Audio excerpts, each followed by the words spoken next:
الحمد لله نحمده ونستعينه ونستغفره ونؤمن به ونتوكل عليه ونعوذ بالله من شرور أنفسنا ومن سيئات أعمالنا من يهده الله فلا مضل له ومن يضلله فلا هادي له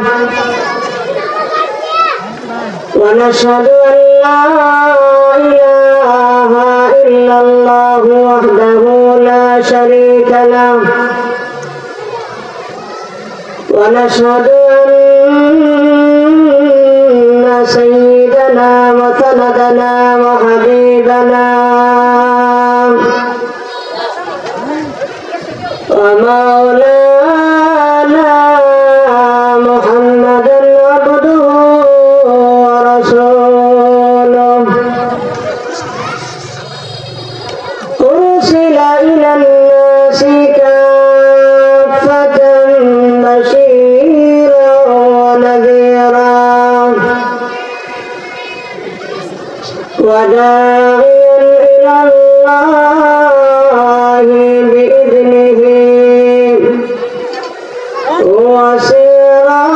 وسراجا منيرا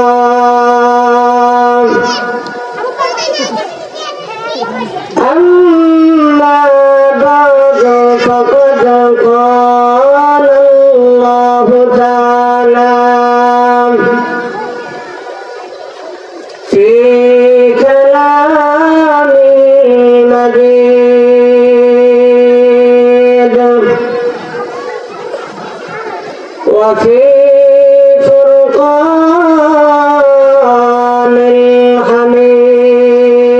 الحميد أعوذ بالله من الشيطان الرجيم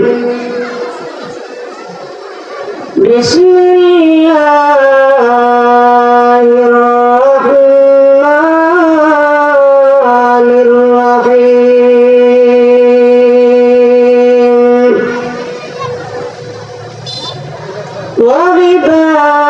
وعباد الرحمن الذين يمشون على الأرض هونا وإذا خاطبهم الجاهلون قالوا سلاما والذين يبيتون لربهم سجدا وقياما والذين يقولون ربنا اصرف عنا عذاب جهنم إن عذابها كان غراما إنها ساءت مستقرا ومقاما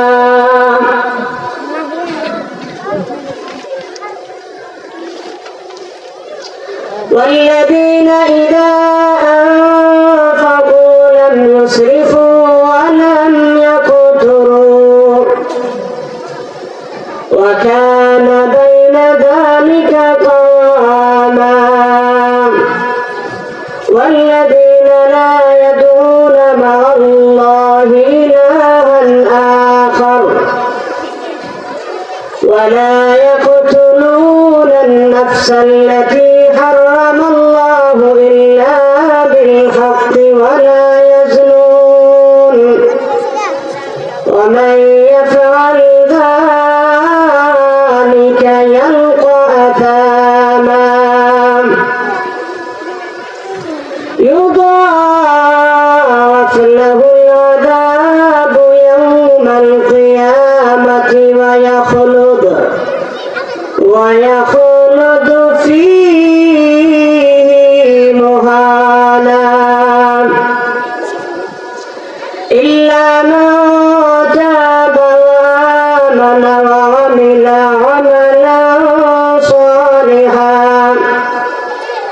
فأولئك يبدل الله سيئاتهم حسنات وكان الله غفورا رحيما ومن تاب وعمل صالحا فإنه يتوب إلى الله متابا والذين لا يشهدون الزور وإذا مروا باللغو مروا كراما والذين إذا ذكروا بآيات ربهم لم يخروا عليها سما وعميانا والذين يقولون ربنا هب لنا من أزواجنا وذرياتنا قرة أعين واجعلنا للمتقين إماما أولئك يجزون الغرفة بما صبروا ويلقون فيها تحية وسلاما خالدين فيها حسنت مستقرا ومقاما صدق الله العظيم وقال النبي عليه الصلاة والسلام المؤمنون هينون لينون كالجمل الآنف إن قيد إنقاد وإن أنيخ على صخرة استناخ أو كما قال عليه الصلاة والسلام وصدق رسوله النبي الكريم ونحن على ذلك لمن الشاهدين والشاكرين والحمد لله رب العالمين নামাজের মধ্যে যে দুরূদ শরীফ পড়ি আমরা সবাই জানি তো নাকি এই দুরূদ শরীফটা পড়ি আল্লাহুম্মা সাল্লি আলা মুহাম্মাদিন ওয়া আলা আলি মুহাম্মাদ সবাই কামা সাল্লাইতা আলা ইব্রাহিম ওয়া আলা আলি ইব্রাহিম إنك حميد مجيد اللهم بارك على محمد وعلى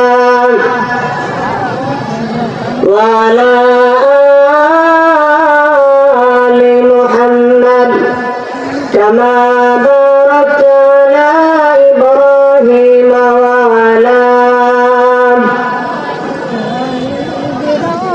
وعلى آل إبراهيم إنك حميد مجيد بلغ العلا بكمال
مولا بكماله كشف الدجى بجماله حسنت جميع خصاله صلوا عليه وآله لا إله إلا الله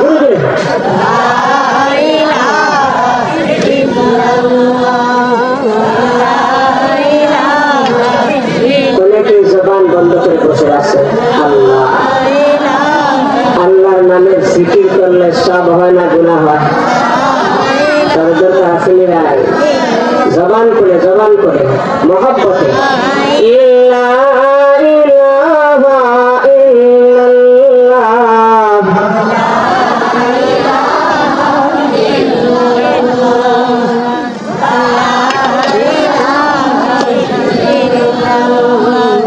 সুবহানাল্লাহ ওয়ালহামদুলিল্লাহ লা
সমাজ দুর্গাপুর নুরানি ও হাফিজিয়া মাদ্রাসা সমাজ সুগন্ধে মোহাম্মদ নেত্রকোনায় আয়োজিত আজকে তৃতীয় বার্ষিক ইসলামী মহাসম্মেলনের সম্মানিত সভাপতি পীর কামেল আলহাজ হযরত মাওলানা দেওয়ান মাসুমের চৌধুরী সাহেব শায়েখে ফতিহপুরি মদন বারাকাল্লাহু ফি হায়াতিহি, উপস্থিত রয়েছেন হযরত উলামায়ে কেরাম, আর আমার সামনে উপস্থিত রয়েছেন অত্র এলাকার আমার পিতৃতুল্য মুরব্বিয়ানে আগাম, আমার প্রাণ প্রিয় যুবক ভাইয়েরা, সর্বস্তরের তৌহিদি জনতা, পর্দানিশীন মা এবং বোনেরা, মহান রব্বুল আলামিনের দরবারে আলিশানে অন্তরে অন্তঃস্থল থেকে কোটি কোটি শুকরিয়া আদায় করছে এই জন্য যিনি অত্যন্ত মহব্বত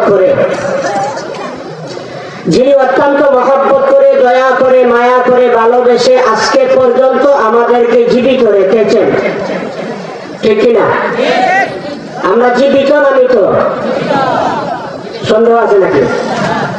জীবিত না মৃত এই প্রশ্নের উত্তরটা দিতেও সন্দেহ হয়। একটু খেয়াল করে দেখেন, জীবিত না মৃত। যদি সন্দেহ লাগে আমরা বলে চিন্তা দিবেন, ব্যথা লাগে তো মনে করবেন জীবিত, আর যদি ব্যথা না লাগে মনে করবেন মরে গেছেন না, আমরা তখন সকলের ব্যবস্থা করবো। আমরা জীবিত না মৃত? জোরে বলেন, জীবিত না মৃত? জীবিত রেখেছেন কে? হায়াত মৌতের মালিক আল্লাহ।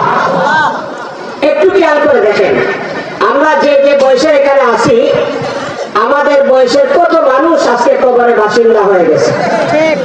দুনিয়াতে আসার একটা সিস্টেম আছে, পদ্ধতি আছে, চলে যাওয়ার কোনো পদ্ধতি নাই। অনেক সন্তান বাবার আগে কবরস্থ হয়ে গেছে, অনেক নাতি দাদা নানার আগে কবরের বাসিন্দা হয়ে গেছে, অনেক ভাগনা মামার আগে কবরের বাসিন্দা হয়ে গেছে।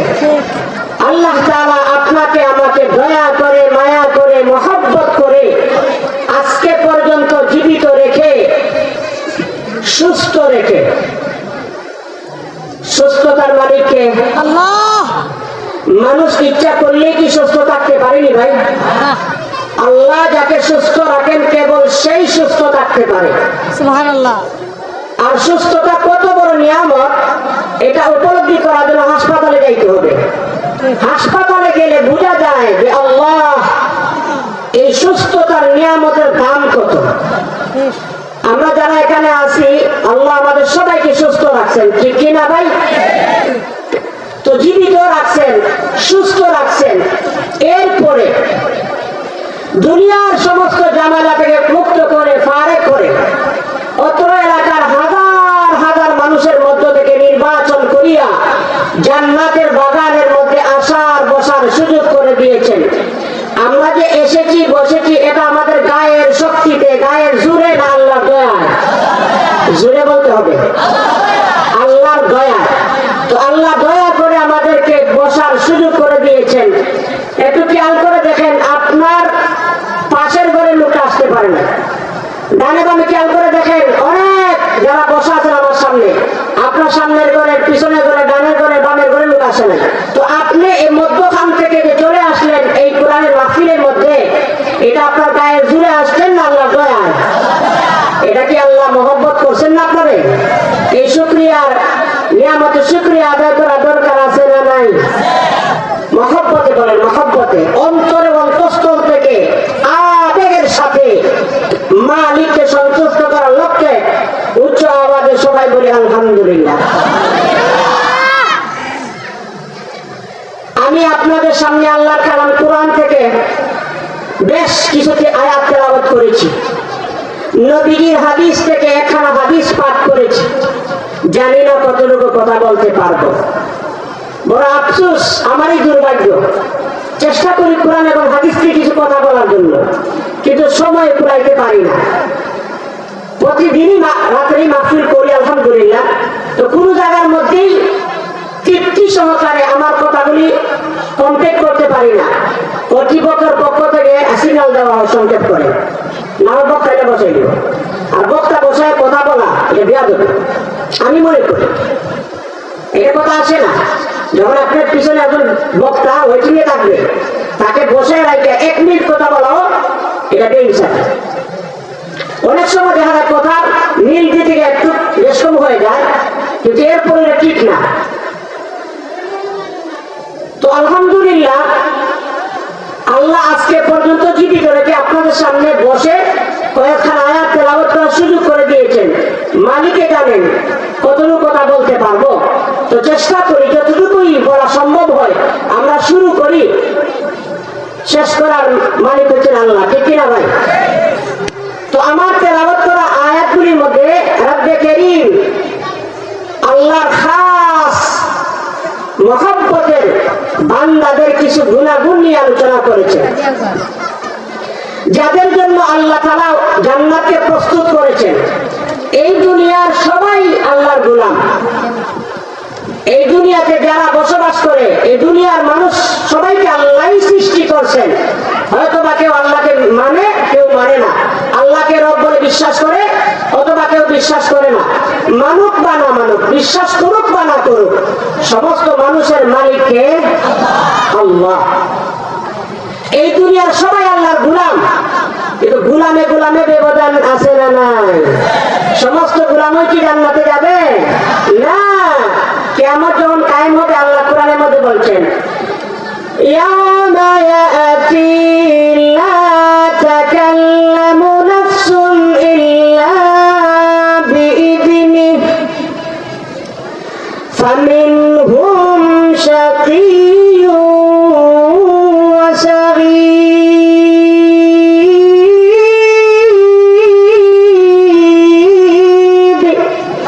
আল্লাহ বলেন ইয়াউমা ইয়াতি লা তাকাল্লামু নাফসুন ইল্লা বিইذনিহি, কিয়ামত যখন কায়েম হবে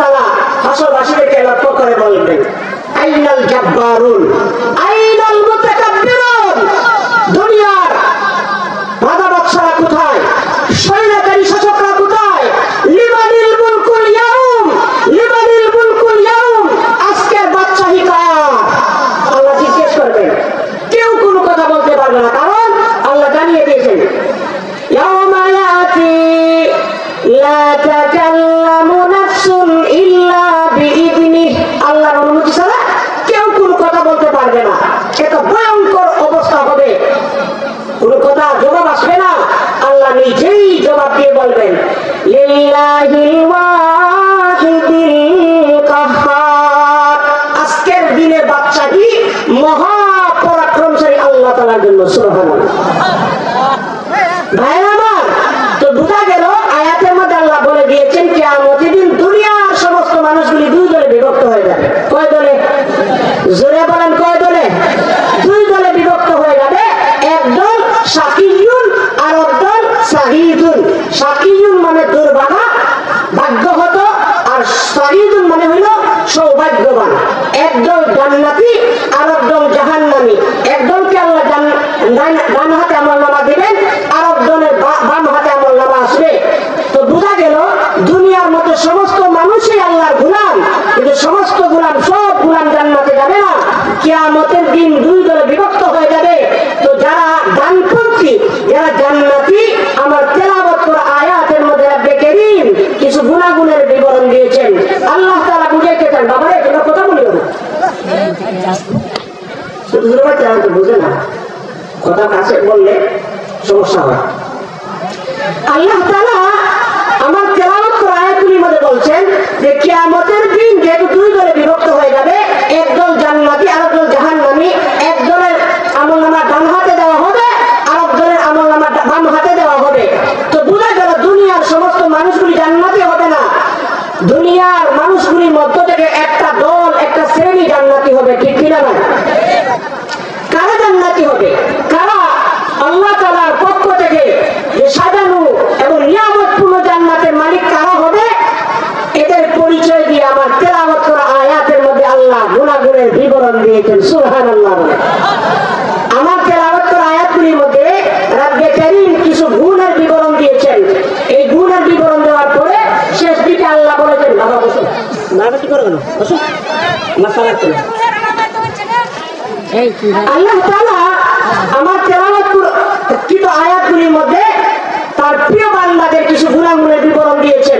যেহেতু দুনিয়ার সমস্ত মানুষ জান্নাতি হবে না, জান্নাতের মধ্যে একটা দল যাবে, এই দলের পরিচয় কি আল্লাহ আমার তেলাওয়াত করা আয়াতের মধ্যে উল্লেখ করে দিয়েছেন। সুবহানাল্লাহ বলেন। তাফসীরবিদগণ বলেন এই তেলাওয়াত করা আয়াতের মধ্যে মোট 13টা গুণের বিবরণ দিয়েছেন। এই 13টা গুণের বিবরণ দেওয়ার পরে শেষ দিকে আল্লাহ বলেছেন উলাইকা ইউজাউনাল গুরফাতা বিমা সাবারু ওয়া ইউলাকাউনা ফীহা তাহিয়াতাও ওয়া সালামা খালিদিনা ফীহা হাসুনাত মুস্তাকাররা ওয়া মুকামা। আল্লাহু আকবার বলেন। আল্লাহু আকবার। এর আগুনের বিবরণ দেওয়ার পর আল্লাহ বলেন উলাইকা ইউজাউনাল গুরফা। ও মানুষ, খেয়াল করে শুনো, আমি আল্লাহ এই দুনিয়ার মধ্যে মানুষ সৃষ্টি করেছি, গোটা দুনিয়ার সমস্ত মানুষ আমার গোলাম, কিন্তু সব মানুষ জান্নাতি হবে না। জান্নাতের মধ্যে একটা দল যাবে, এরা কারা, এদের পরিচয় কি, এদের গুণাগুণ কি, আল্লাহ গুণাগুণের বিবরণ দেওয়ার পরে আয়াতগুলি শেষ প্রান্তে বলেছেন উলাইকা ইউজাউনাল গুরফা। আমি আল্লাহ এই লোকদেরকে ইউজাউনা প্রতিদান স্বরূপ, বিনিময় স্বরূপ, গুরফাতুন বালাকানা কক্ষ। তাফসীরবিদগণ বলেন আল্লাহ রাব্বুল আলামিন তাদেরকে জান্নাতের উচ্চ বালাখানা, নিয়ামতপূর্ণ জান্নাতের কক্ষের মালিক বানাবেন। সুবহানাল্লাহ। সুবহানাল্লাহ। আল্লাহ বলেন উলাইকা ইউজাউনাল গুরফাতা বিমা সাবারু। ও মানুষ, আমি আল্লাহ তাআলা এই 13টা গুণ যারা দুনিয়ার মধ্যে অর্জন করে আসতে পারবে, এদেরকে জান্নাতের উচ্চ বালাখানার মালিক বানাবো তাদের ধৈর্যের কারণে। আর এই গুণগুলি অর্জন করতে হলে ধৈর্য লাগবে, কি লাগবে না ভাই? ধৈর্য লাগবে। এই ধৈর্য ধারণ করিয়া যারা এই 13টা গুণ অর্জন করে আসতে পারবে, তাদের ধৈর্যের বিনিময়ে আমি আল্লাহ জান্নাতের উচ্চ বালাখানার মালিক বানাবো। ওয়া ইউলাকাউনা ফীহা, এবং তাদেরকে ওই জান্নাত জান্নাতের মধ্যে প্রবেশ করার পরে জান্নাতীরা ফেরেশতারা তাদের কাছে যাবে, ইউলাক্কাউনা ফিহা তাহিয়াতান ওয়া সালামা, তাদেরকে সালাম স্বাগতম দিবে। সুবহানাল্লাহ সুবহানাল্লাহ। ফেরেশতারা জান্নাতীদের কক্ষে প্রবেশ করিয়া জান্নাতীদেরকে বলবে, আসসালামু আলাইকুম ইয়া আহলাল জান্নাহ, ও জান্নাতবাসীরা, আল্লাহর শান্তি তোমাদের উপরে বর্ষিত হোক। সুবহানাল্লাহ। সুবহানাল্লাহ। ফেরেশতাদেরকে দেখছেননি? ও ভাই, ফেরেশতাদেরকে দেখছেননি? দুনিয়াতে তো দেখি নাই, জান্নাতে দেখা হবে ইনশাআল্লাহ। আল্লাহ তার কালামের মধ্যে বলেন, ওয়ায়ুলাকাউনা ফিহা তাহিয়াতান ওয়া সালামা। ওই জান্নাতীরা যখন 13টা আমল করিয়া 13টা বিষয়ের উপরে আমল করিয়া জান্নাতের মালিক হবে, জান্নাতের উচ্চ বালাখানার মালিক হবে, ওই জান্নাতে যখন তারা অবস্থান করবে, আমার নূরের তৈরি ফেরেশতারা তাদের কামরায় তাদের সামনে প্রবেশ করিয়া সালাম অভিনন্দন জানাবে। সুবহানাল্লাহ। এরপর আল্লাহ বলেন, খালিদিনা ফিহা, তারা চিরদিন এই জান্নাতে অবস্থান করবে, কোনদিন তাদেরকে জান্নাত থেকে বের করা হবে না। সুবহানাল্লাহ। হাসনাত মুস্তাকাররান ওয়া মুকামা। আল্লাহ বলেন যে এই জান্নাত আমি আল্লাহ প্রস্তুত করেছি স্থায়ী অস্থায়ী আবাসন হিসাবে, বাসস্থান হিসাবে, কতই না চমৎকার। সুবহানাল্লাহ বলেন। একটু ঠান্ডা মাথায় চিন্তা করেন, আল্লাহ যেটাকে চমৎকার বলেছেন, উত্তম বলেছেন, কি পরিমাণ উত্তম হতে পারে ধারণা করা যায়? কথা বলে মেনে ধারণা করা যায়? আল্লাহ এই জন্য হাদিসের কুদসির মধ্যে আল্লাহ তাআলা বলে দিয়েছেন, মানুষ দুনিয়ার বিবেক দ্বারা, দুনিয়ার চিন্তা শক্তি দ্বারা কল্পনা করে তোমরা মিলাইতে পারবে না আমি আল্লাহ কি চমৎকার ভাবে আমার প্রিয় বান্দাদের জন্য জান্নাতকে প্রস্তুত করেছি। সুবহানাল্লাহ। সুবহানাল্লাহ। হাদিসে কুদসির মধ্যে আল্লাহ বলেন, আদাতু লিবাদিয়াস সালিহিন মা লা আইনুন রাত ওয়ালা উযুনুন সামিআত ওয়ালা খাতারা আলা কলবি বাশার। আল্লাহু আকবার বলেন। আল্লাহ বলেন, আদাতু, মানুষ খেয়াল করো, আমি আল্লাহ প্রস্তুত করেছি লিবাদিয়াস সালিহিন, আমার নেককার বান্দাদের জন্য, মা লা আইনুন রাত, এমন নিয়ামত যা কোনোদিন কোনো চোখে দেখে নাই। সুবহানাল্লাহ। ওয়ালা উযুনুন সামিআত, এত সুন্দর চমৎকার নিয়ামত প্রস্তুত করেছি যার বিবরণ কোনো কান শ্রবণ করে নাই। ওয়ালা খাতারা আলা কলবি বাশার। আল্লাহ হাদিসে কুদসির মধ্যে বলেন, ও মানুষ, আমি আমার প্রিয় বান্দা, আমার নেককার বান্দাদের জন্য এত সুন্দর নিয়ামত প্রস্তুত করেছি, কোনদিন কোন মানুষের দিলের মধ্যে তা কল্পনাও করতে পারে নাই। সুবহানাল্লাহ। এই নিয়ামত কোন জান্নাতের মালিক হতে হলে আমার তেলাওয়াত করা আয়াতের মধ্যে আল্লাহ 13টা গুণের বিবরণ দিয়েছেন। এই 13টা গুণ যারা অর্জন করিয়া মৃত্যুবরণ করবে, তফসীরবিদগণ বলেন আল্লাহ তাআলা তাদেরকে এই নিয়ামত পুরো জান্নাতের মালিক বানিয়ে দিবেন। সুবহানাল্লাহ বলেন। আমার সামনে যারা আছেন, আমি আপনাদের কাছ থেকে জানতে চাই, এই জান্নাতের মালিক হতে চাই কি চাই না? কে কে চান না? একটু হাতটা তুলাবেন।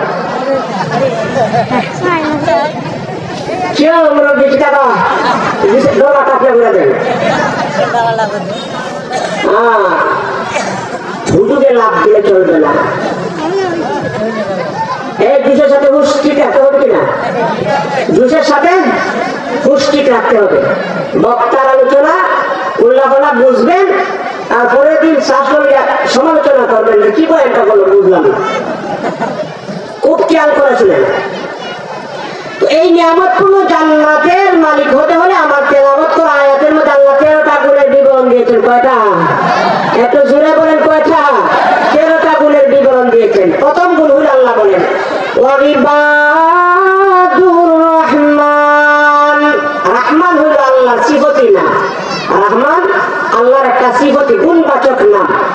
মক্কার বেঈমান কাফেররা আল্লাহর নবী যখন আল্লাহর প্রতি দাওয়াত দেওয়া শুরু করলেন, মক্কার বেঈমান কাফেররা নবীকে বলে কি ব্যাপার, আমরা 360টা মূর্তির উপাসনা করি আর মোহাম্মদে বলে সবকিছু এক আল্লাহ নাই করে, কি ব্যাপার, মাথা তো ধরে না। এরপরে আল্লাহর নবী আল্লাহ রহমান বলে ডাকলেন, ইয়া রহমান। তোর সমালোচনা করা শুরু করছে, ওটা শুনে ব্যাপারটা। এতদিন আমাদেরকে বলছে এক আল্লাহ সব কিছু করে, এখন কয় আল্লাহ করে রহমানও করে। এখন তার সংখ্যা বাড়তেছে, আমরা 360টা না, তার মাত্র 2টা হয়েছে। তো ধীরে ধীরে দেখবেন আমরা সমান হয়ে যাবো, নাউজুবিল্লাহ বলেন। ওই বেঈমান মুশরিকরা জানে না রহমান যিনি আল্লাহ তিনি, আর আল্লাহ যিনি রহমানই তিনি। আল্লাহ বলেন কুল ইন্নাল্লাহা আবিদুর রহমান। ও মানুষ, তোমরা আল্লাহকে আল্লাহ বলে ডাকো অথবা রহমান বলে ডাকো, আর আল্লাহ যিনি রহমান তিনি, রহমান যিনি আল্লাহ তিনি। না দুইজন? রহমান এবং আল্লাহ একজন না দুইজন? আল্লাহ হলো জাতি নাম, রহমান হলো সিফাতি নাম। আমার তেলাওয়াত আয়াতের মধ্যে আল্লাহ বলেন ইবাদুর রহমান। ইবাদ এটা বহু বচন, এক বচন হলো আব্দুল, আর আব্দুল বলা হয় গোলামকে। আব্দুল আরবি শব্দ, বাংলা হতো গোলাম। তো গোলাম রহমানের গোলাম। তাফসীরবিদগণ বলেন রহমানের গোলাম মানে গোলাম ওই ব্যক্তিকে বলে যে কোনো মালিকের গোলাম হয়, অধীনস্থ হয়, তার চিন্তা চেতনা ক্রিয়া কর্ম কাজ সবকিছু মালিকের মন মতো হয়, মালিকের কথা মতো হয়, তাকেই গোলাম বলা হয়। আল্লাহ রাব্বুল আলামিন সূরা ফুরকানের আয়াতগুলির মধ্যে উল্লেখ করেন যে দুনিয়ার মধ্যে যত মানুষ বসবাস করে এই সমস্ত মানুষগুলির মধ্যে থেকে একটা দল আলাদা করছেন। একটা দল হলো এরা এমন রহমানের গোলাম যারা আল্লাহর কথা মতো চলে, যেই কাজ করে আল্লাহ সন্তুষ্ট হয় ওই কাজ করে, যেই কাজ করে আল্লাহ অসন্তুষ্ট হয় ওই কাজ বর্জন করে। সুবহানাল্লাহ। এটা হলো রহমানের গোলামের প্রথম গুণ। 2 নম্বর গুণ উল্লেখ করে আল্লাহ বলেন আল্লাযীনা ইয়ামশুনা আলাল আরদি হাওনা। 2 নম্বর গুণ হইল রহমানের বান্দাদের দ্বিতীয় গুণ, তারা আল্লাহর এই জমিনের মধ্যে চলাফেরা করে নম্রতার সাথে, ভদ্রতার সাথে, বিনয়ের সাথে। সুবহানাল্লাহ বলেন। আমাদের জন্য শিক্ষণীয় আছে, খেয়াল করেন। জান্নাতি হতে হলে এই গুণগুলি আমাদের মধ্যে অর্জন করতে হবে। আল্লাহ রাব্বুল আলামিন আমার তেলাওয়াত করা আয়াতের মধ্যে দ্বিতীয় গুণ উল্লেখ করিয়া বলেন দয়াময় আল্লাহর রহমান, দয়াময় আল্লাহ তাআলার গোলামদের 2 নম্বর পরিচয় হইল তারা দুনিয়ার মধ্যে বিনয়ের সাথে চলে। কথাটা বুঝছেন? কিভাবে চলে? জোরে বলেন কিভাবে? বিনয়, নম্রতার সাথে, ভদ্রতার সাথে, অহংকার দাম্ভিকতার সাথে বিচরণ করে না। ভাইরা আমার, অহংকারী এবং বিনয়ী দুইটা বিষয়। জমিনের মধ্যে দেখবেন মানুষ চলাফেরা করে 2 ধরনের, কেউ বিনয়ের সাথে চলে আর কেউ দাম্ভিক অহংকারীদের নিয়ে চলে। তো অহংকার যারা করে চলাফেরার মধ্যেই বোঝা যায়, কথা স্টাইলের মধ্যে বোঝা যায়, আর বিনয়ী যারা তাদের চলাফেরার মধ্যে বিনয় প্রকাশ পায়, ঠিক কিনা? তো আল্লাহ বলেন এই দুনিয়ার মধ্যে যারা 2 দল মানুষ, একদল বিনয়ী আর একদল হইল দাম্ভিক অহংকারী। দাম্ভিক অহংকারী আমার গোলাম না, এরা আমার প্রিয় বান্দা না, বরং আমার প্রিয় বান্দা তারা যারা জমিনের মধ্যে চলাফেরা করে বিনয়ের সাথে। সুবহানাল্লাহ। অহংকার করা হারাম, অহংকার করা যাবে না। শয়তান হয়েছে অহংকারের কারণে, ঠিক কিনা বলেন? শয়তান হয়েছে কেন? অহংকারের কারণে। আর আল্লাহ হাদিসে কুদসির মধ্যে বলেন মানুষ শুনো, অহংকার হইল আমার চাদর। অহংকার কার চাদর? আল্লাহর চাদর। হাদিসে কুদসির মধ্যে আল্লাহ বলেন আল কিবরিয়া উরদাই ওয়াল আজমাতু ইজারি ফামান নাযানি ওয়াহিদাম মিনহুমা আলকাইতু ফি জাহান্নাম। নাউযুবিল্লাহ বলেন। ভাইরা আমার, আল্লাহ রাব্বুল আলামিন বলেন ও দুনিয়ার মানুষ, অহংকার হইল আমার চাদর। আল কিবরিয়া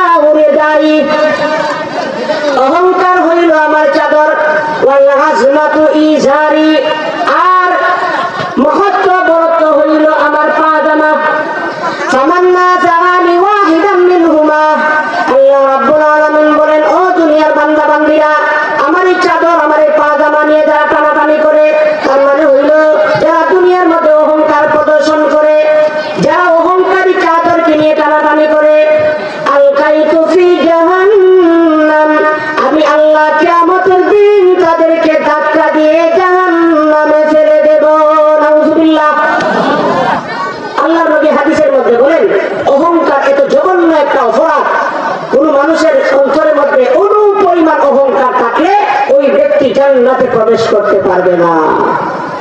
জোরে বলে না নাউজুবিল্লাহ। আল্লাহ নবী হাদিসের মধ্যে বলেন, লা ইয়াদখুলুল জান্নাতা মান কানা ফী কলবিহি মিসকালা হাববাতিন মিন কিবর। আল্লাহ হাবিব বলেন, জান্নাতের মধ্যে ওই ব্যক্তি প্রবেশ করবে না যার অন্তরের মধ্যে অনুরূপ পরিমাণ অহংকার থাকবে। নাউজুবিল্লাহ। আল্লাহ আমাদের সবাইকে অহংকার মুক্ত থাকার তৌফিক দান করেন। আমিন। বিনয়ী হব, বিনয়ী। আর বিনয় এত চমৎকার একটা গুণ। এই বিনয়ী যারা হয়, যারা নম্র হয়, ভদ্র হয়, বিনয়ী হয়, আল্লাহ তার সম্মান বাড়ায় দেয়। সুবহানাল্লাহ। নবীজি হাদিসের মধ্যে বলেন, মান তাওয়াদা লিল্লাহ রাফাহুল্লাহ।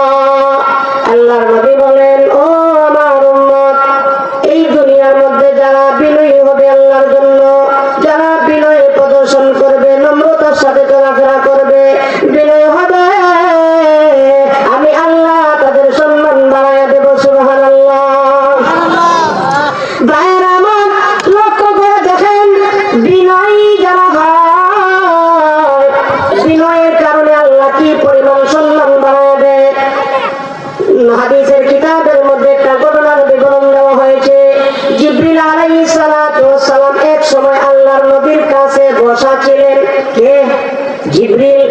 জিবরিল আলাইহিস সালাতু ওয়াস সালাম আল্লাহর নবীর কাছে বসা। এমন এই সময় আল্লাহর নবীর সাহাবী হযরত আবু যর গিফারি আসতেছে। আল্লাহর নবীকে লক্ষ্য করে জিবরিল আলাইহিস সালাম বলেন, ইয়া রাসূলুল্লাহ, ইয়া হাবিবাল্লাহ, ওগো আল্লাহর নবী, ওই যে আপনার সাহাবী আবু যর আসতেছে। সুবহানাল্লাহ বলেন। সুবহানাল্লাহ। জিবরিল আলাইহিস সালাতু ওয়াস সালাম বলে, ও আল্লাহর হাবিব, ওই যে আপনার সাহাবী আবু যর আসতেছে। আল্লাহর নবী জিবরিলকে লক্ষ্য করে বলে, ওরে ভাই জিবরিল, তুমি না আকাশের বাসিন্দা, আমার সাহাবী আবু যর তো জমিনের বাসিন্দা। আসমানের বাসিন্দা হইয়া তুমি জমিনের বাসিন্দা, আমার সাহাবীকে কেমন করে চিনো? জিবরিল আলাইহিস সালাম বলেন, ইয়া রাসূলুল্লাহ, ইয়া হাবিবাল্লাহ, আল্লাহর নবী গো, আমি শুধু জিবরিল একাই তাকে চিনি না, বরং আমি তো চিনি আসমানের সমস্ত ফেরেশতাও তাকে চিনে। শুধু চিনি না, বরং আপনার এই সাহাবীকে আল্লাহ তাআলা যত ফেরেশতা সৃষ্টি করেছেন, সমস্ত ফেরেশতারা চিনার পাশাপাশি তাকে সম্মান প্রদর্শন করে। সুবহানাল্লাহ। চিনে তো চিনেই, সম্মান প্রদর্শন করে। সুবহানাল্লাহ বলেন। আল্লাহর নবী, বিশ্ব নবী রাহমাতুল লিল আলামিন জিবরিল আলাইহিস সালাতু ওয়াস সালামকে লক্ষ্য করে বলে, ও ভাই জিবরিল, আমার সাহাবী আবু যরের এত মর্যাদা, এত সম্মান, তুমি জিবরিলও ছিল, আসমানের সমস্ত ফেরেশতারা তাকে চিনে, কেমন করে এত সম্মান মর্যাদার মালিক হয়ে গেল? ভাইয়া আমার, হাদিসকে উল্লেখ করিয়া উলামায়ে কেরামগণ বলেন, আল্লাহর নবীর সাহাবীর কাছে দুইটি গুণ ছিল। ওই দুইটি গুণের কারণে আল্লাহ রাব্বুল আলামিন তার সম্মান বাড়িয়ে দিয়েছেন। উলামায়ে কেরামগণ বলেন, বর্তমানেও কেউ যদি এই দুইটি গুণের উপর আমল করে, এই দুইটি গুণ অর্জন করতে পারে, মহান আল্লাহ নবীর সাহাবীর মতন তার সম্মান মর্যাদা বাড়িয়ে দিবে। জিবরিল আলাইহিস সালাতু ওয়াস সালামকে আল্লাহর নবী বলেছিলেন, ও ভাই জিবরিল, আমার সাহাবীর সম্মান মর্যাদা এত বেড়ে গেল কিভাবে? জিবরিল আলাইহিস সালাতু ওয়াস সালাম বলেন, ও নবীজি, আপনার সাহাবীর মধ্যে দুইটা গুণ আছে, যেই দুই গুণের কারণে আল্লাহ সম্মান বাড়িয়ে দিয়েছেন। এর মধ্যে প্রথম গুণটা হইল, আপনার সাহাবী অত্যন্ত বিনয়ী। সুবহানাল্লাহ। সাহাবীর মধ্যে প্রথম গুণটা কি ভাই? বিনয়ী, অহংকারী না। আজকে আমরা যে চলাফেরা করি, বাপ রে বাপ, আমার চেয়ে আর বড়, আমার চেয়ে শক্তিশালী, আমার চেয়ে বুঝদার, ভালো, আর জমিনের মধ্যে কেউ নাই। আমাদের চলাফেরা, উঠা বসা, কথাবার্তায় অহংকার প্রকাশ পায়, ঠিক কিনা বলেন? পরিহার করতে হবে, বিনয়ের সাথে চলতে হবে। এটা আল্লাহর প্রিয় বান্দাদের একটা গুণ, বিনয়ী। দেখেন আল্লাহর নবীর সাহাবী আবু যর গিফারি, শুধু গিফারি না, বরং সমস্ত সাহাবায়ে কেরামদের মধ্যে এই গুণগুলো ছিল। আল্লাহর নবীর সুহবত প্রাপ্ত হয়ে সাল্লাল্লাহু আলাইহি ওয়াসাল্লামকে লক্ষ্য করে জিবরিল বলে, ওগুলো বেশি আপনার এই সাহাবীর মধ্যে দুইটা গুণের কারণে আল্লাহ তার সম্মানকে বাড়িয়ে দিয়েছে। সুবহানাল্লাহ বলে। প্রথম গুণ আপনার এই সাহাবীর মধ্যে প্রথম যে গুণটা সেটা হলো বিনয়ী, তিনি নম্র ভদ্র বিনয়ী। সুবহানাল্লাহ বলে। দুই নম্বর গুণটা কি? জিবরিল আলাইহিস সালাতু ওয়াস সালাম বলে, ওগো নবীজি, দুই নম্বর গুণ হলো আপনার সাহাবীর মধ্যে সে বেশি বেশি করে কুল হুয়াল্লাহ পড়ে। সুবহানাল্লাহ। কুল হুয়াল্লাহ আমরা পারি কি পারি না? ও ভাই পারিনি? কয়টা আয়াত? হ্যাঁ, মাত্র 4টি আয়াত। কুল হুয়াল্লাহু আহাদ আল্লাহুস সামাদ লাম ইয়ালিদ ওয়া লাম ইউলাদ ওয়া লাম ইয়াকুল লাহু কুফুয়ান আহাদ। আল্লাহু আকবার বলেন। আল্লাহর নবী বিশ্ব নবী রাহমাতুল লিল আলামিনকে জিবরিল লক্ষ্য করে বলে, ইয়া রাসূলুল্লাহ, আপনার সাহাবীর মর্যাদা বাড়ানো হয়েছে। এর মধ্যে দুইটা কারণ। একটা কারণ হইল তিনি বিনয়ী, দুই নম্বর কারণ হইল তিনি বেশি বেশি করে সূরা ইখলাস তেলাওয়াত করে। ভাইরা আমার, আমরা যদি দুইটি বিষয় অর্জন করতে পারি আমাদের সম্মান বাড়ানো হবে কি হবে না? জোরে বলেন, হবে কি হবে না? আল্লাহর নবীর সাহাবীর মধ্যে যে দুইটি গুণ ছিল, ওই দুইটি গুণ যদি আমরা অর্জন করতে পারি আমাদের সম্মান মর্যাদা বাড়িয়ে দিবেন কে? ভাইরা আমার, এই জন্য আল্লাহ তাআলা আমার তেলাওয়াত করা আয়াতের মধ্যে রহমানের গোলাম, রহমানের প্রিয় বান্দাদের দুই নম্বর গুণ উল্লেখ করিয়া বলেন, দুই নম্বর গুণ হইল তারা বিনয়ী। আজকে থেকে আমরা সবাই বিনয়ী হব। রাজি আছেন নি? আল্লাহ আমাদের সবাইকে বিনয়ী হওয়া তৌফিক দান করেন। আমিন। তিন নম্বর গুণ উল্লেখ করে আল্লাহ বলেন, ওয়াইদা খাতাবাহুমুল জাহিলুনা ক্বালু সালামা। তিন নম্বর গুণ শর্টকাটে মেরে দিতেছি, খেয়াল করেন। তিন নম্বর গুণ হইল আল্লাহ বলেন, ওয়াইদা খাতাবাহুমুল জাহিলুন। জাহিল মানে মূর্খ। তাফসীরের কিতাবের মধ্যে উল্লেখ করে দেওয়া হয়েছে, হয়তো বাস্তবিক অর্থে মূর্খ হতে পারে, অথবা বিদ্বান হতে পারে, শিক্ষিত হতে পারে, জাগতিক শিক্ষায় শিক্ষিত হতে পারে। এই শিক্ষিত অথবা মূর্খরা যখন তাদেরকে সম্বোধন করে অশালীন কোনো কথা বলে, এই অশালীন কথার উত্তরে আল্লাহর প্রিয় বান্দারা অশালীন কথা বলিয়া জবাব দেয় না, বরং শান্তির নিরাপত্তার বাণী শোনায় দেয়। সুবহানাল্লাহ। সমাজের মধ্যে চলতে ফিরতে দেখবেন অনেক সময় অশালীন কথাবার্তা বলে কিছু মানুষ আছে না নাই? ঝগড়াটে কিছু মানুষ আছে, আপনি দেখবেন পুড়ে এসে আপনাদের লাগবে। এমন লোক আছে না ভাই? আল্লাহর প্রিয় বান্দারা এই মূর্খ লোকদের সাথে মূর্খতাসুলভ আচরণ করে না। তারা যদিও খারাপ আচরণ করে সুন্দর এবং ভদ্রতার সাথে উত্তর দিয়া পাশ কাটতে চলে যায়। সুবহানাল্লাহ। এটা হলো কয় নম্বর গুণ? 3 নম্বর। 4 নম্বর গুণ আল্লাহ বলেন, ওয়াল্লাযীনা ইয়াবিতুনা লিরাব্বিহিম সুজদাও ওয়া কিয়ামা। 4 নম্বর গুণ হইল আল্লাহর প্রিয় বান্দা, রহমানের প্রিয় বান্দাদের 4 নম্বর গুণ, তারা রাত্রি যাপন করে মালিক তাদের রবের সামনে সেজদা অবস্থায়, দাঁড়ানো অবস্থায়। সুবহানাল্লাহ বলে।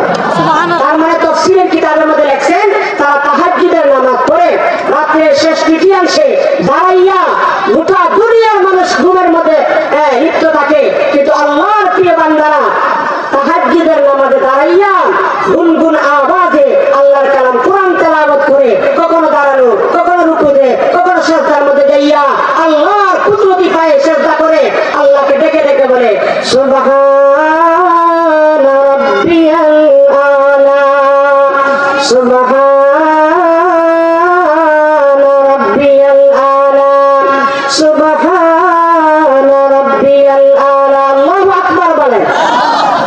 তাহাজ্জুদের নামাজ পড়ে, এটা আল্লাহর প্রিয় বান্দাদের আরেকটা গুণ। এটা আমরা তাহাজ্জুদের নামাজ পড়বো তো দূরের কথা, ফরজও অত করি না। কথা বলছেন না কেন? কষ্ট পাইতেছেন? কষ্ট লাগতেছে? ফরজ নামাজ পড়ি আমরা। আর অনেক আছে আলহামদুলিল্লাহ ফরজ নামাজ তো পড়ি, কিন্তু আমার পরিবারের যে সদস্যগুলো আছে একটাই নামাজ পড়ে না। কথা বলছেন না কেন? নাকি আপনাদের এলাকায় সবাই 100 নামাজি? মুসলিম সমাজের মধ্যে নামাজি সংখ্যা বেশি না বেনামাজি সংখ্যা বেশি? দেখবেন প্রথম কাতারে নামাজ পড়ে হাজি সাহেব হজ করে আসছে, আমার মসজিদের সভাপতি, কেউ কি সভাপতি থাকেন আবার করেন, আপনারা বলি নাই প্রথমত সমস্যা তো মানে গেলেই ফোনে বলবো যে গতকালকে বড় মসজিদ হিসাবে আমি তো সভাপতি না, আমার করছে। আচ্ছা বলে কারো নাম লইছে নি, এদের কারো গায়ে নিবেন না, পরিষ্কার কথা। সভাপতি হাজি সাহেব তিনি আইসা নামাজ পড়েন, আলহামদুলিল্লাহ, ভালো কথা। তার পরিবার 7 জন সদস্য আছে, কয়জন? এখন কথা কথা মিলে যায়, 7 জন সদস্য ভালো হবে। আল্লাহ হেফাজত করে সবাই বলেন আমিন। আমি কাউকে লক্ষ্য করে বলতেছি না, অনির্দিষ্ট ভাবে বলতেছি। তো 7 জন সদস্য একটা নামাজ পড়ে না, আছে না নাই? ভাইয়ের আমার, নামাজ পড়তে হবে। জাহান্নামীরা জাহান্নামে যাবে যে কয়েকটা কারণে, এর মধ্যে একটা কারণ হলো নামাজ না পড়া, ঠিক কিনা বলেন? সূরা মুদ্দাসসিরের মধ্যে আল্লাহ সুন্দর চমৎকার ভাবে উল্লেখ করে দিয়েছেন, জান্নাতীরা জান্নাতে, জাহান্নামীরা জাহান্নামে। জান্নাতীরা হঠাৎ করে দেখবে জান্নাতের মধ্যে কি রে বাবা, এই আমার বড় ভাই গেল কই, আমার মা কই, আমার বাবা কই, আমার বন্ধু বান্ধব কই, খুঁজে পাইতো না। পরে আল্লাহ বলবো, আল্লাহ আমরা তো 3 ভাই ছিলাম, 2 ভাই জান্নাত, আর ভাই গেল কই? তখন আল্লাহর পক্ষ থেকে বলা হবে তোমার 3 নম্বর ভাই আছে জাহান্নামের মধ্যে। তো তাহলে একটু কথা বলতাম, আল্লাহ তাফসীরে কিতাবে লিখছে আল্লাহ তাআলা জান্নাত জাহান্নামের মধ্যে ফটো ছড়ায় দিব, সরাসরি জান্নাতে জাহান্নামকে দেখতে পাবে। সুবহানাল্লাহ বলেন। ফি জান্নাতি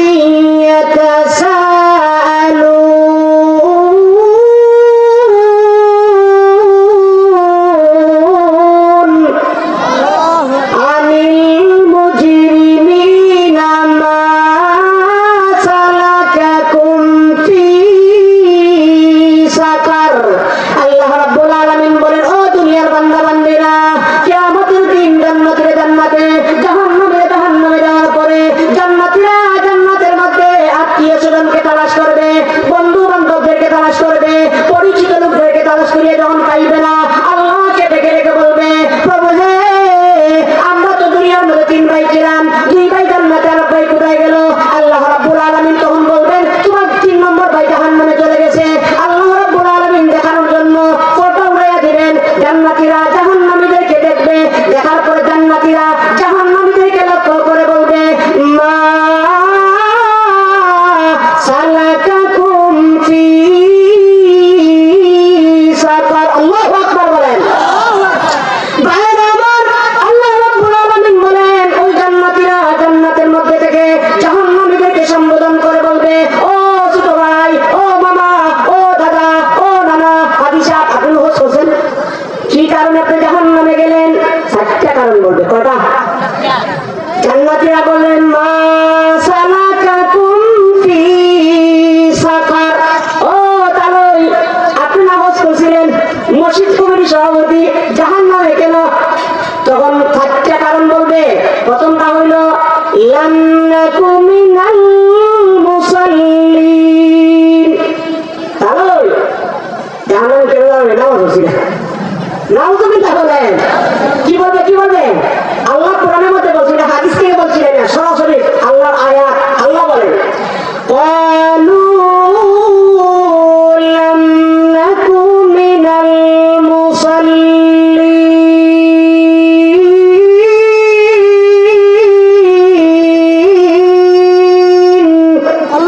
জাহান্নাম থেকে উত্তর আসবে।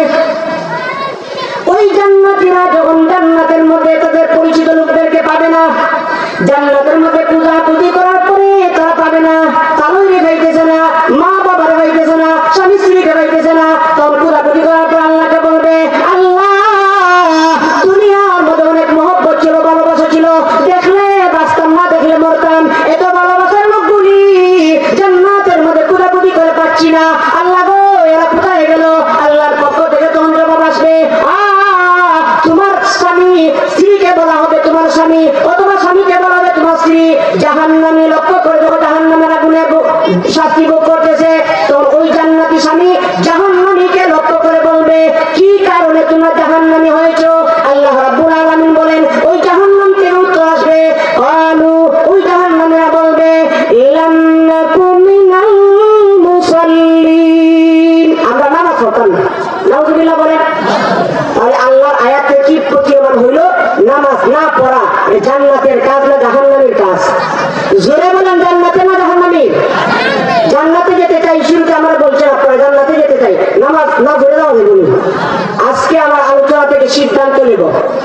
ওয়াজ শুনলে হইব না, আমল করতে হইব। রাজি আছেননি?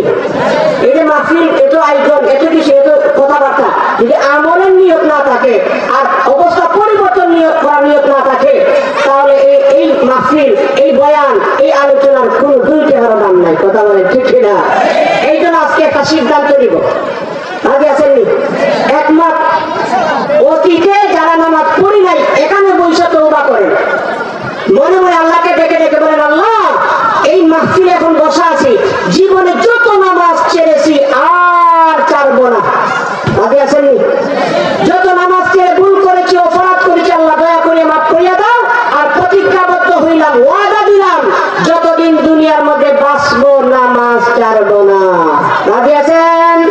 আল্লাহ তুমি সাক্ষী, আমরা সবাই ওয়াদাবদ্ধ হইলাম, যতদিন দুনিয়ার মধ্যে বাঁচবো আপনার হুকুম নামাজ আদায় করবো। বাইরে আমার শুধু নিজেরা নামাজ পড়লেই হবে না, পরিবার পরিজনদেরকে নামাজ পড়ানোর জন্য তাকিদ দিতে হবে, তাদেরকে আদেশ করতে হবে। আল্লাহ তাআলা কোরআনুল কারীমের মধ্যে বলেন, আল্লাহ নবীকে সরাসরি আদেশ করেছেন, ও নবী আপনার পরিবার পরিজনদেরকে নামাজের আদেশ করেন, আপনি নিজেও পাবন্দির সাথে নামাজ পড়েন। আমি আপনার কাছে রিজেক্ট চাই না, আমি রিজেক্টের প্রশ্ন করব না। কিয়ামতের দিন আমার আদালতের মধ্যে আপনাকে এই প্রশ্ন করব না যে আপনার পরিবারের 7 জন সদস্য ছিল, দুপুরে কি দেখা হয়েছো, রাত্রে কি দেখা হয়েছো, সকালের নাস্তা কি দেখা হয়েছে, এই প্রশ্ন আপনাকে করব না, বরং রিজেক্ট দেওয়ার মালিককে। আল্লাহ বলেন, وَأَمُرْ أَهْلَكَ بِالصَّلَاةِ وَاصْطَبِرْ عَلَيْهَا لَا نَسْأَلُكَ رِزْقًا نَحْنُ نَرْزُقُكَ وَالْعَاقِبَةُ لِلتَّقْوَى। আল্লাহু আকবার বলেন। আল্লাহ বলেন ওয়া'মুর, আমরের সিগা, সরাসরি আল্লাহ নবীকে লক্ষ্য করে বলেন, ও আমার হাবিব, আমার বন্ধু, আপনার পরিবার পরিজনদেরকে নামাজের আদেশ করেন এবং আপনি নিজেও নামাজ পড়েন। এমন যেন না হয় নিজে আদেশ করিয়া বিবি বাচ্চাদেরকে নামাজে লাগাইলেন আর আপনি কম্বল গায়ে ঘুমাইলেন। মনে মনে ভাবেন তাহলে তো নামাজ ঠিক আছে, আমার লাগে কি রে ভাই, এটা হবে? জুড়ে বলে এটা কি বলবো?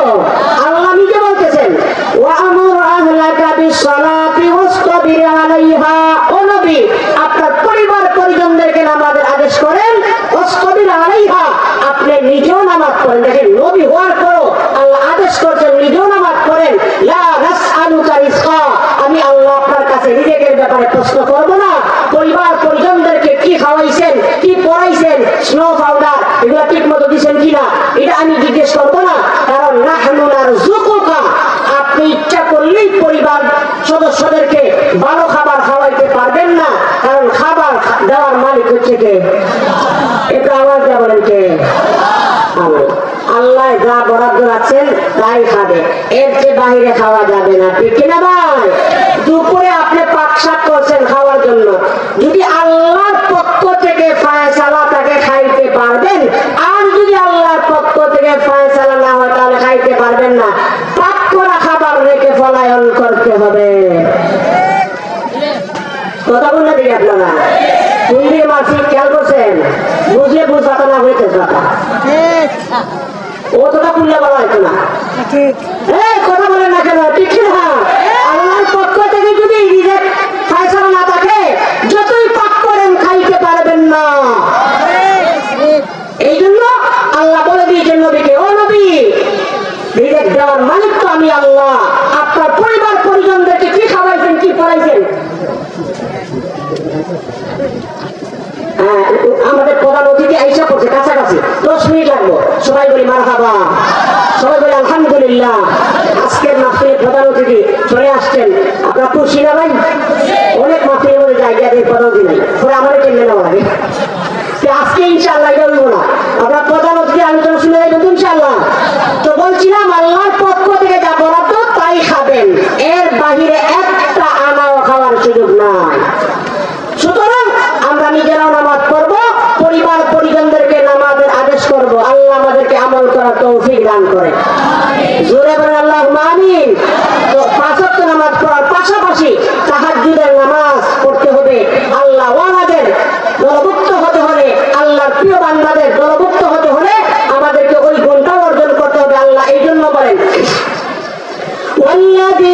يبيتون لربهم سجدا وقياما আল্লাহর প্রিয় বান্দারা তাহাজ্জুদের নামাজ পড়ে ভাইয়ের আমার নামাজ নিজেরা পড়বো পরিবার পরিজনদেরকে নামাজ পড়ার আদেশ এই জন্য করবো তাফসীরের কিতাবের মধ্যে উল্লেখ করে দেওয়া হয়েছে যে আপনি যদি নামাজ পড়েন পরিবার পরিজনদেরকে নামাজের কথা না বলার কারণে তারা যদি নামাজ না পড়ে আপনি নামাজ পড়িয়া জান্নাতে যাইতে পারবেন না নাউজুবিল্লাহ বলেন কারণ আপনার দায়িত্ব পরিবার পরিজন বিবি বাচ্চা যারা আপনার অধীনস্থ আছে এদেরকে আদেশ দেওয়া এদেরকে নামাজ পড়ার জন্য আদেশ করা এটা আপনার নৈতিক দায়িত্ব যদি আপনি আদেশ না করেন তাহলে না নিজে নামাজ পড়ে পড়ে জান্নাতে যাইতে পারবেন না আপনার দায়িত্ব পালন করার পরে তারা যদি নামাজ না পড়ে এই জন্য আপনাকে শাস্তি দেওয়া হবে না আল্লাহ রাব্বুল আলামিন কোরআনুল কারীমের মধ্যে বলছেন ও ঈমানদার ও আমার প্রিয় বান্দারা তোমরা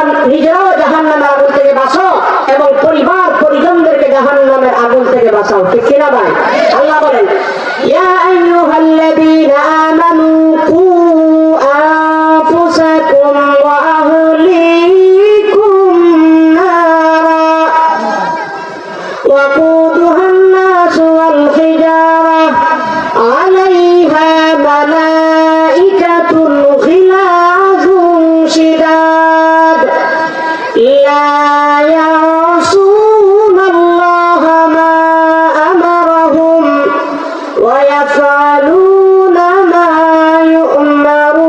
يؤمرون الله رب العالمين 28 নম্বর পারা 19 নম্বর পৃষ্ঠা সূরা তাহরিমের 6 নম্বর আয়াতের মধ্যে বলেন ইয়া আইয়ুহাল্লাযীনা আমানু ও ঈমানদারগণ কু আনফুসাকুম ওয়া আহলিকুম নারা জাহান্নামের ওই আগুন থেকে নিজেদেরকে রক্ষা করো পরিজনদেরকে রক্ষা করো যেই আগুনের লাকড়ি হবে মানুষ এবং পাথর নাউজুবিল্লাহ দুনিয়ার আগুনের লাকড়ি হইল গাছপালা ডালপালা এগুলা ঠিক কিনা ভাই কিন্তু জাহান্নামের আগুন এত উত্তপ্ত হবে আল্লাহ রাব্বুল আলামিন বলেন ওই জাহান্নামের আগুনের লাকড়ি হবে মানুষ এবং পাথর আর এই জাহান্নামের আগুনের দায়িত্বে এমন ফেরেশতাদেরকে রাখা হয়েছে আল্লাহ বলেন আলাইহা মালাইকাতুন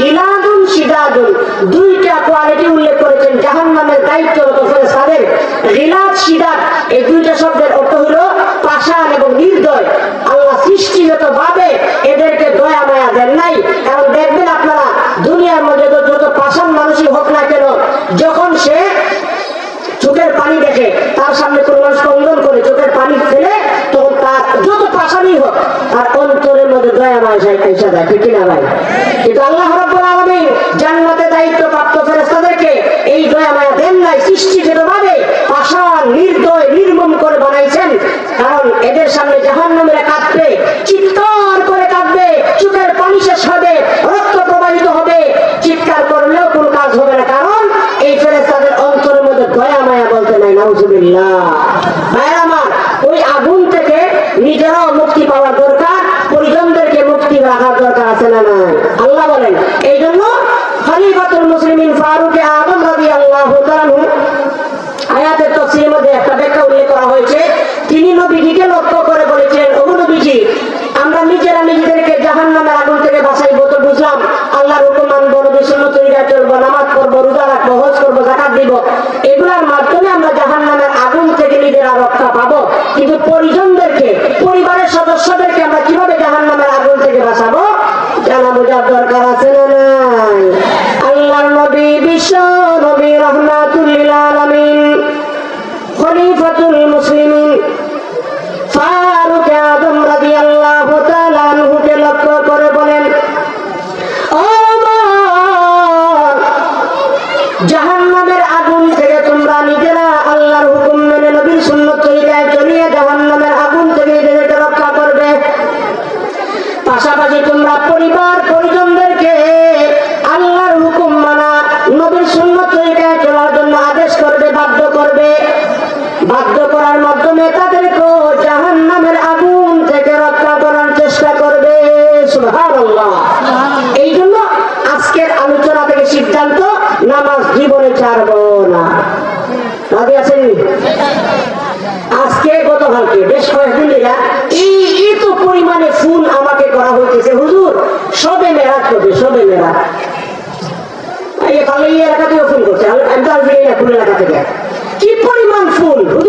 মেরাজ। সবে মেরাজ কি হয়েছে? আরে সবে মেরাজের মধ্যে আল্লাহ নবী আল্লাহ তাআলা এটা একটা মুজিজা মেরাজে সফর করাইছেন। এখন এটার মধ্যে আমাদের করণীয় কি?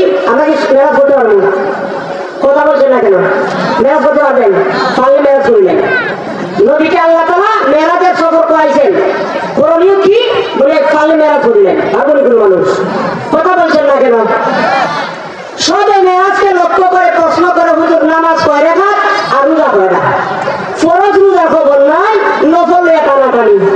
কথা বলছেন না কেন? এই সমস্ত প্রশ্ন যারা করে বাস্তবে দেখা গেছে তদন্ত করিয়া রমজান আসতেছে না, এই তো সামনে শাবান, এরপরই তো রমজান, এখানে রমজান রোজা রাখে না।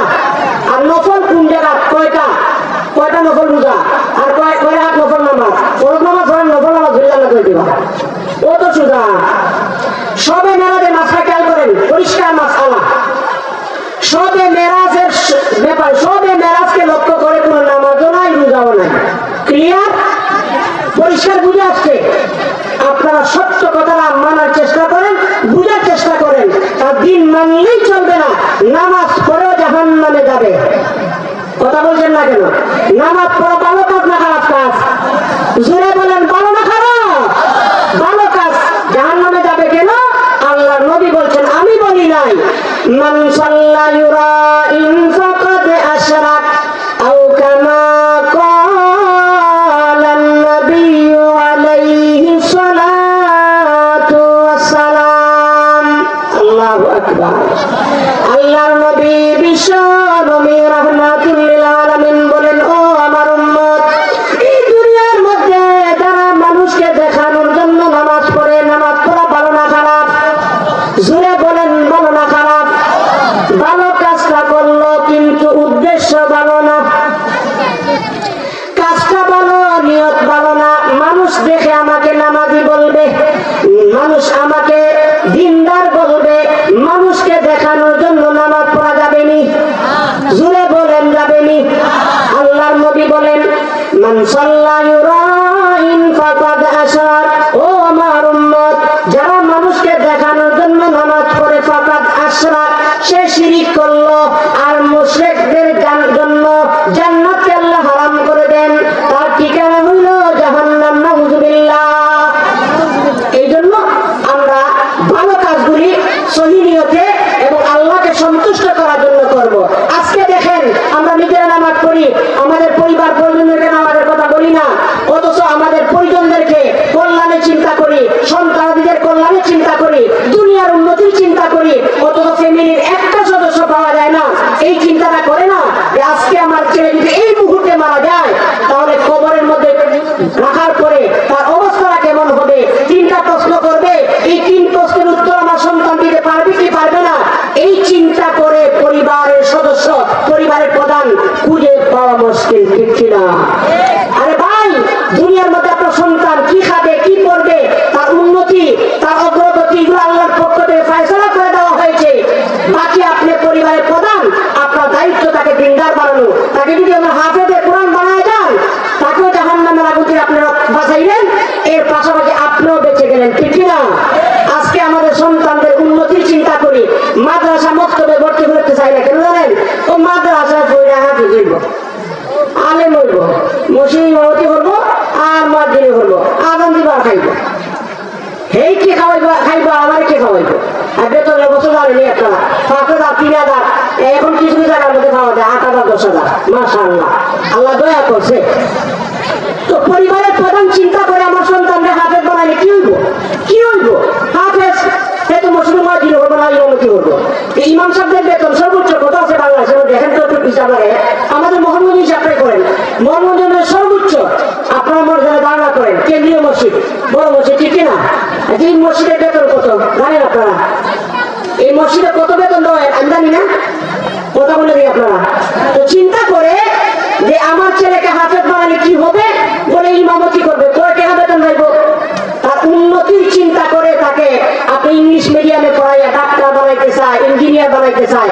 আর ওই ইঞ্জিনিয়ার ডাক্তার করে কি জানেন? বাবার লাশের সামনে দাঁড়াইয়া শুধু কাঁদে, জানাজার নামাজ পড়ানোর যোগ্যতা নাই। কথা বলেন ঠিক কিনা? জানাজার নামাজের জন্য দেখা যায় মসজিদের ইমাম সাহেব হুজুর লক্ষ লক্ষ টাকা খরচ করিয়া ছেলেকে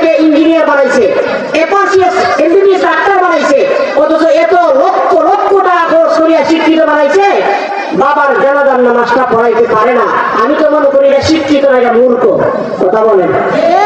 আর ওই বাবা ব্যর্থ বাবা, যেই বাবা মারা যাওয়ার পরে তার কলিজার টুকরা সন্তানে জানাজার নামাজ পড়াইতে পারলো না, পর্যটনে দাঁড় করিয়া আপনি ইমাম সাহেব যা মজিন সাহেব জানাজার পড়াইতে হয়, এসে কপাল করা কোনো লোক কাটতে পারেনি ভাই। এই যে মাদ্রাসা সমাজ দুর্গা কোনো কথা বললো, ছেলেগুলা কোরআন শিক্ষার পাশাপাশি কি করছে, আপনাদেরকে ইংরেজিতে কথা বললে শোনাইছে। আপনারা কি মনে করেন, আপনি তথ্য লইয়া দেখেন প্রাইমারি স্কুলগুলোর মধ্যে এরকম যদি বলতে পারে দেখেন। আর ওই যে লেখাগুলো দেখতেছেন, আমি কথাগুলি বলতেছি একটু বাস্তবতা নিরিখে খেয়াল করেন। এই যে দুইটা সাইনবোর্ডের মধ্যে লেখা আছে, আপনি যা দেখেন, আপনি এসএসসি এইচএসসি ইন্টারমিডিয়েট পরীক্ষা দেওয়ার পর তার লেখাটা গ্রহণ করতে পারবেন না। এই সমস্ত মাদ্রাসাগুলোর মধ্যে আপনার বাচ্চাদেরকে যে পড়াইতেছেন, কোরআন পড়াইতেছেন, আমি পরিবারের প্রধানদেরকে বলবো যে আপনারা আপনাদের সন্তানের কল্যাণের চিন্তা করেন, উন্নতির চিন্তা করেন। কিসের উন্নতি? দুনিয়াতে সে বড় লোক হবে, কোটি কোটি টাকা পাইবে, এটা কি উন্নতি হইল? এই দুনিয়াতে সে কি খাবে, কি পড়বে, দুনিয়াতে আসার 50,000 বছর আগেই আল্লাহর পক্ষ থেকে ফায়সালা হয়ে গেছে, ঠিক কিনা ভাই? ছেলেকে আপনি চিন্তা করবেন একটা হাফেজ বানানোর জন্য, কারণ হাফেজ বানাইলে সেও দুনিয়াতেও সম্মানিত হবে, আখিরাতেও সম্মানিত হবে, কথা বলেন ঠিক কিনা? আপনি হাফেজ বানান, এই সমস্ত মাদ্রাসার মধ্যে ভর্তি করে ছেলেকে হাফেজ বানায় গেলে হাফেজ আলেম কিন্তু হতে পারে। কমপক্ষে এতটুকু বলা যাবে, আপনি বৃদ্ধাশ্রমে যাওয়া লাগবে না, কথা বলছেন না কেন? বাংলাদেশের মধ্যে যত বৃদ্ধাশ্রম আছে খুঁজিয়া দেখেন, একটা হাফেজ আলেমদের বাবা নাই, সব বড় বড় আপনি শিক্ষিতদের বাবা মা। তদন্ত করে দেখেন, আমার কথা বাস্তবতা পাবেন। অনেকের কাছে হয়তো খারাপ লাগলো, আর যারা এই চিন্তা চেতনা লালন করে যে ছেলেকে ইঞ্জিনিয়ার ডাক্তার বানানোর, তাদের চেতনার বিরুদ্ধে কথাগুলি বলতেছি, এই জন্য অনেকের কাছে খারাপ লাগলো, কিন্তু বালিশের মধ্যে মাথা রেখে চিন্তা করবেন আমার কথাগুলি কতটুকু বাস্তব সত্য। যে একটা হাফেজ বানায় গেলে আপনার ছেলেকে কি পরিমাণ তাকেও বাঁচাইলেন, আর আপনি কি পরিমাণ সম্মানিত হবেন। নবীজি হাদিসের মধ্যে বলে গেছেন, সুবহানাল্লাহ বলেন। আল্লাহ নবী কি বলছেন? আল্লাহ নবী বলেন যে হাফেজ হবে, আল্লাহর কালাম কোরআনকে সিনায় ধারণ করবে এবং ওই অনুযায়ী তার জীবনটাকে গড়ে নিবে, আল্লাহ রাব্বুল আলামিন তাকে অবশ্যই জান্নাত দান করবেন, সুবহানাল্লাহ। قال النبي صلى الله عليه وسلم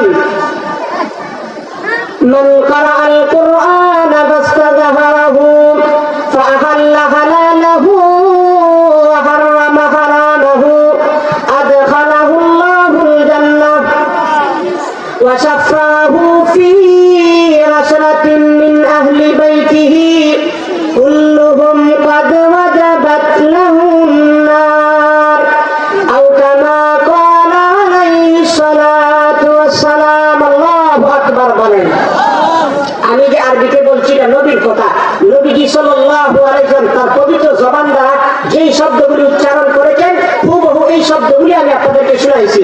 আরবি ভাষা অনেকেই তো বুঝেন নাই, খেয়াল করে শুনেন, মাতৃভাষায় বলছি। আল্লাহ নবী বলেন, قال النبي صلى الله عليه وسلم, আল্লাহ নবী বলেন, মান ক্বারাআল কুরআন, ও আমার উম্মত, যারা এই দুনিয়ার মধ্যে কোরআনকে পড়বে, ফাস্তাযহারাহু, কোরআনের হাফেজ হবে, কোরআনকে সিনায় ধারণ করবে, আলেম হবে, ফাআহাল্লা হালালাহু ওয়া হাররামা হারামাহু, আল্লাহ নবী বলেন, আর যারা কোরআনে হাফেজ হওয়ার পরে, আলেম হওয়ার পরে, কোরআনে বর্ণিত আদর্শ গ্রহণ করিয়া জীবন যাপন করবে, কোরআনে বর্ণিত হালালকে হালাল হালাল জানিয়া গ্রহণ করবে, হারামকে হারাম জানিয়া বর্জন করবে, আল্লাহর নবী বলেন, আদখালাহুল্লাহুল জান্নাহ, আল্লাহর নবী বলেন, ওই হাফেজে কোরআনকে আল্লাহর তৈরি জান্নাতে প্রবেশ করানো হবে, সুবহানাল্লাহ। ভাইরা আমার, শুধু জান্নাতে প্রবেশ করানো হবে তাই না, নবীজি শেষ অংশে বলেছেন তাকে আলাদা একটা পাওয়ার দেওয়া হবে, এমন পাওয়ার আল্লাহ বলেন, ও হাফেজে কোরআন, তুমি তো জান্নাতে চলে গেলা, এখন তোমাকে সুপারিশ করার ক্ষমতা আমি আল্লাহ দান করলাম। তখন এই জান্নাত, ওই হাফেজে কোরআন তার পরিবারস্থ এমন 10 ব্যক্তির জন্য সুপারিশ করবে, যাদের জন্য আল্লাহর পক্ষ থেকে জাহান্নামের ফয়সালা হয়ে গিয়েছে, নাউযুবিল্লাহ। উলামায়ে কেরামগণ বলেন, এই 10 জনের মধ্যে হাফেজ কোরআন বাবা জাহান্নামী, নামাজ পড়ছে না, পাইছে, আল্লাহর বিধান ঠিকমতো পালন করতে পারছে না, যার কারণে পাপের পাল্লা ভারী নেকের পাল্লা হালকা, জাহান্নামের ফয়সালা হয়ে গেছে। ওই হাফেজ কোরআনের বাবা জাহান্নামের ফয়সালা হওয়ার পরও ছেলেকে হাফেজ বানানোর কারণে নবীজি বলেন এই হাফেজ কোরআন আল্লাহর আদালতে সুপারিশ করিয়া জাহান্নামের ফয়সালা হয়ে যাওয়া পিতাকে সঙ্গে নিয়ে আল্লাহর তৈরি জান্নাতে প্রবেশ করবে। ছেলেটা হাফেজ বানানি লাভ না লস? জোরে বলেন লাভ না লস? আর 10 জনের কথা আল্লাহ নবী বলছেন। 10 জন কে কে জানেন? আল্লামা নুরুদ্দিন গহরপুরি রহমাতুল্লাহি আলাইহি আমার শায়েখ, তিনি বলছিলেন 10 জন কে কে জানেননি? মা বাবা, হাফেজে কোরআনের মা বাবা যদি জাহান্নামী হয় সুপারিশ করি আল্লাহ তাআলা জান্নাতের মধ্যে পৌঁছাইবে। সুবহানাল্লাহ। তাহলে 10 জনের মধ্যে 2 জন, আর 2 জন হলো দাদা দাদি। কে? দাদা দাদি। তাহলে যারা নাতি এদেরকে মাসাব দিলে লাভ না লস? জোরে বলেন লাভ না লস? লাভ। তাহলে কয়জন হইল? মা বাবা দাদা দাদি 4 জন। নানা নানি কয়জন হয়েছে? 6 জন। শ্বশুর শাশুড়ি কয়জন? এখন দেখছেন মেয়েরে হাফেজের কাছে দিয়ে দিন লাভ না লস? রে ভাই, আজকে মেয়েদের ব্যাপারে যারা মেয়ের বাবারা আছেন আমাদের কাছে অনেক সময় পরামর্শ চায়, ওদের ভালো জায়গা দেখে দিব, আর মেয়েরা যদি সুন্দরভাবে চালাইতে পারে, ভালো খাবার খাওয়াইতে পারে। আমরা যদি বলি আরে মেয়ে একজন আলেম আছে, হাফেজে আলেম, তার কাছে দিয়ে দেন, না হতো না, এই চলতে আর আমার মেয়ের কি খাওয়াইবো? হাফেজে কোরআনের কাছে মেয়ে বিয়ে দিলে লাভ না লস? আল্লাহ বুঝার তৌফিক দান করেন। তাহলে কয়জন হইছে? মা বাবা, দাদা দাদি, নানা নানি, হ্যাঁ কয়জন? 6 জন। শ্বশুর শাশুড়ি আর 2 জন কইতাম না, মর্মনি এখন নেই ভাই, ওইটা নেই। লজিং মাস্টার নেই। এখন চিন্তা করেন, এই যে ছোট্ট মাদ্রাসার মধ্যে ছোট্ট বাবুরা কোরআন শিক্ষা করে, ওরা কি লজিং দিতে রাজি না? লজিং খাওয়াইতে রাজি না? লজিং খাওয়াইলে লাভ না লস?